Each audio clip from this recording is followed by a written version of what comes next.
ঝগড়া করিনি। কালকে কি হয়েছিল দেখো, কালকে আমাকে খাবার এই লেভেলে ক্রেভিং, সকাল সকাল আজকে দিদার কথা খুব মনে পড়ে গেছে।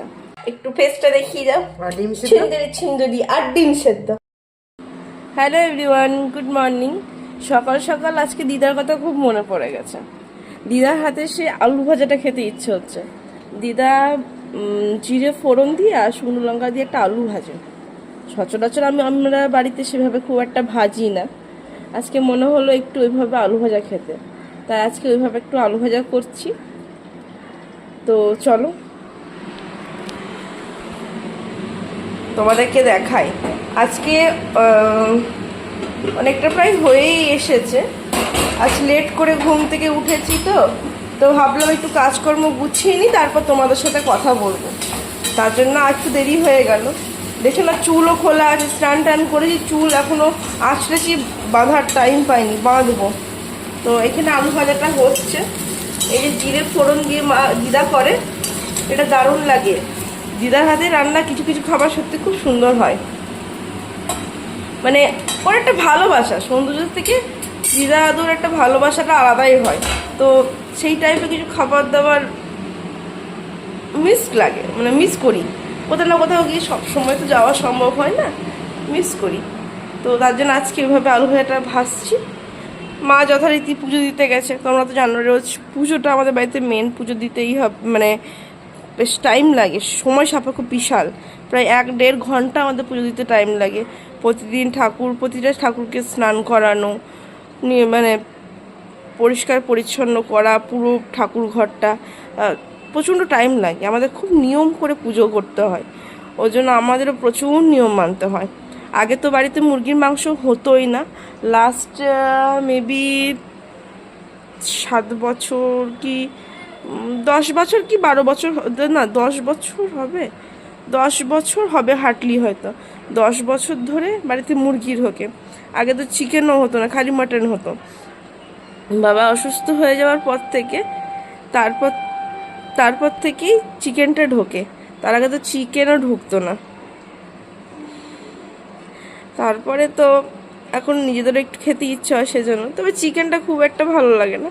আমি মাটন লাভার, আমি ভীষণ মাটন খেতে ভালোবাসি। তো মাটনটা খুবই পছন্দ। আগে ছোটোবেলার মাটনের গন্ধ পেলে নাক সিটকাতাম। মানে আমার মনে আছে ছোটোবেলাকার একটা ঘটনা, যে খুব ছোট, তখন অতটা জ্ঞান ছিল না যে কোনটা চিকেন কোনটা মাটন, দুটো আলাদা আলাদা কীরকম কী হয়, অত জ্ঞান ছিল না। বাবি একদিন ভাত মাখিয়ে দিচ্ছে, এটা কি মুরগির মাংস? বাবা বলে হ্যাঁ এটা মুরগির মাংস। তো মাখিয়ে দিয়েছে, খাচ্ছি, কেমন ছাগল ছাগল গন্ধ দিচ্ছে, এটা মুরগির মাংস নয়। না গো, মুরগির মাংস। তো ওইভাবে বুঝিয়ে বুঝিয়ে ওই সেই খেতে খাওয়ানো শিখিয়েছে। ওইভাবে খেয়ে আজকে তো এত মাটন লাভার বলার নাই। আমি যত বড় রেস্টুরেন্টে যাই, যেখানেই যাই না কেন, সবার ফার্স্ট, আমি জানি না কেন এত বড় মেনু, তবু খুঁজে কোথাও মানে কিছু খুঁজে পায় না, মাটনটাই সবার আগে খুঁজে পায়। মা বলে যে মানুষের রেস্টুরেন্টে এসে ডিফারেন্ট আইটেম টেস্ট করে, আর আমি কি করি না, আমি খালি মাটন চুজ করি, যে মাটনের কী রেসিপি আছে দেখি। ঠিক আছে, মানুষের প্রথমে একটা ড্রিঙ্কস নেয়, একটা যে কোনো একটা সফট ড্রিঙ্কস বা রিফ্রেশিং ড্রিঙ্কস খোঁজে, ঠিক আছে, স্টার্টার খোঁজে, আর আমি সবার আগে গিয়ে মেনুটা খুলে মাটনের কী লিস্ট রয়েছে, মাটনের লিস্টিংটা দেখি। তো আমি এই লেভেলের মাটন লাভার। কিন্তু পুজো হয়নি, দেরি হয়ে যাচ্ছে। আমি এদিকে সবজিগুলো কেটে নিই, তাহলে হয়ে যাবে। ও মা চলে এসছে নাকি? মা পুজো হয়ে গেছে? হয়ে এসছে, আর একটু হলেই হয়ে যাবে। তো মায়ের পুজো করতে করতে আমি এদিকে সবজিগুলো কেটে নিলে তখন একসাথে ধীরে সুস্থে বসে টিফিন খেতে পারবো। দুদিন ধরে ভালোভাবে টিফিন খেতে পারিনি। ওই কোনো রকমে এক থালায় নিয়ে বসে গল্প করে টিফিনই খাওয়া হয়নি। তো সবজিগুলো আমি গেছিলাম ওপরে, অনেকক্ষণ ধরে ওয়েট করছি, আসছে না কি করছে দেখি তো ওপরে। তো গিয়ে দেখছি মায়ের এখনো পুজোই কমপ্লিট হয়নি। পুজো তাহলে কমপ্লিট হয়ে যাক। আমি জিজ্ঞেস করে এলাম কী রান্না হবে। অন্যদিন বলে যাই কী রান্না হবে, আজকে বলেই যায়নি কী রান্না হবে, তাহলে ততক্ষণে আমার সবজি টুজি সবই কাটা হয়ে যায়। মায়ের পুজো হয়ে এসছে, চা বসাইনি, চা বসাবো, মুড়ি খাবো, খিদেও পেয়েছে। সবজি সব কাটা হয়ে গেছে, এবার খাবার পালা। খুব খিদে পেয়েছে, মুড়ি খাবো। মা খাবার দিয়েছে, এবার আসুক না, একা একা ভাল লাগে না। ওই যে আসছে, উনি আসছেন, টিকিট টিকিট টিকিট এসে গেছে, ঠিক আছে। আর এই নিয়ে মুড়ি বসে পড়েছি, মুড়ি, আলু ভাজা, চা খাবো, খিদে পেয়েছে। হ্যাঁ কি বলছে, বলো বলো বলো বলো। জলটা দে। আমার ছোট মেয়ে সবসময় মাখিয়ে দিতে হবে, আমার মার সঙ্গে ঝগড়া করবে। আর মাখি না খাওয়া হবে না। ঝগড়া করিনি। কালকে কি হয়েছিল দেখো, কালকে আমাকে বলছে যে কালকে মানে তোমার মেসোমশাই ছিল, তো মেসোমশাই থাকাতে আমি সকালবেলায় উঠেছি, মা আমাকে উঠিয়ে দিল, আমি উঠেছি। এবার মুড়ি খাবার রেডি করেছি, তার মধ্যে একটু ব্যস্ত, কাটাকাটি করতে তো টাইম লাগে ধরো, আর পকোড়া হবে, তো পকোড়া করতে গিয়ে টাইমটা একটু বেরিয়ে গেছে। মেসোমশাই 9টা সাড়ে 9টার মধ্যে খায়, 9টায় খায়, 9:30 বেজেছে। তাতেই আমাকে বলছে সকাল থেকে কি করছিস, এই করছিস, বকাবকি করেছে। এবার আমারও রাগ উঠেছে যে আমি ভাই সকাল থেকে করছি, তুমি এভাবে আমাকে বলছো। তোমাকে বলেছি হ্যাঁ তুমি তাহলে করতে পারতে নিজে একা, তো সেটাই হয়েছে কথা, কেন বলবে, সেটাই বক্তব্য। তো মা বলছে মুড়ি মাখিয়েছি, সবাইকে দেখা, তোকে মাখি মাখি খাওয়াতে হয়। এই দেখো মুড়ি মাখানো চলছে। তাহলে ওকে আমি খাওয়া না, ওকে আমাকে খাওয়াতে হয়েছে।